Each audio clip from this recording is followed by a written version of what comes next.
Our daily lives are filled with activities that are pretty unimportant and very time-consuming. Sometimes they distract us from what is important, and we forget what our priorities are. We often find ourselves thinking, where's the time gone? Time seems to pass us by fast, and we are stuck in the same place because of the distractions that keep us from moving forward. For me, this problem causes unwanted anxiety. Anxiety about time passing too quickly and anxiety of not getting things done. It seems impossible to have a minute in the day to be able to just slow down my thoughts and enjoy the quiet calmness, which is instead full of worry about the next day and school and chores and deadlines.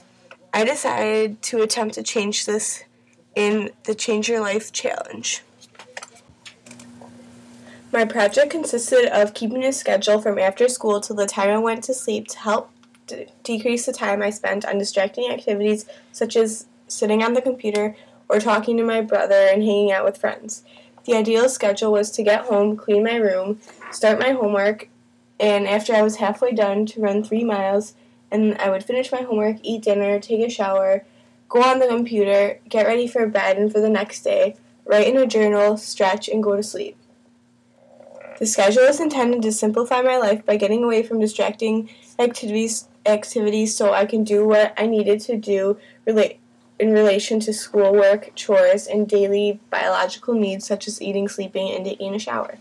I would then have enough personal time at the end of the day where I wouldn't have to worry about making sure I had enough time to do homework, sleep, clean, and everything else.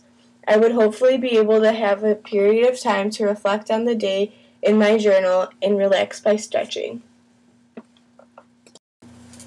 What inspired me to simplify my life was the writings from Thoreau. In Walden he says, "Our life is frittered away by detail." To me, this meant that all of the unimportant things in life that we don't need cause us a lot more stress and worry than we should have. It was more realistic of a goal for me to limit these activities than to completely avoid them. I limited myself from these distracting activities for 2 weeks, and this is what I found to be my experience. After accomplishing my daily schedule, I was unsuccessful. I did not follow a schedule any day of the experiment. In the beginning, I had planned a schedule, but since I found myself not following it, I just stopped making one. What I actually did almost every day after I got home was hang out with my friend who came over every day almost. We cooked, ate, went on the computer, watched movies and TV, baked, and waited until the last minute to do homework. I still managed to accomplish everything on my list except for writing in my journal. Even though I didn't manage my time very well, I still got everything that I needed to be done before I went to sleep.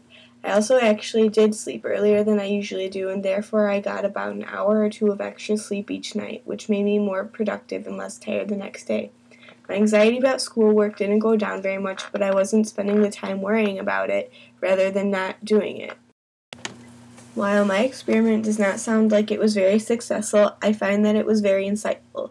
I realized how my anxiety about school kept me from actually doing my work and getting chores done, as well as something that is more important than any of my other worries. That something is sleep. I knew I wasn't getting enough sleep before, but I was just so used to it that I didn't make sure to actually sleep. There have been countless sleepless nights spent doing homework and cleaning that I didn't realize what it was doing to my body. Now that I started sleeping a little more, it made all of the difference and encouraged me to worry less about my priorities and to actually do them. Even though the challenge went completely different than I planned, I learned a lot. I value the sleep I got from simplifying my life and getting away from the distracting activities and worry. I now understand that by procrastinating on my priorities and not getting things done, I was actually stressing myself out a lot more.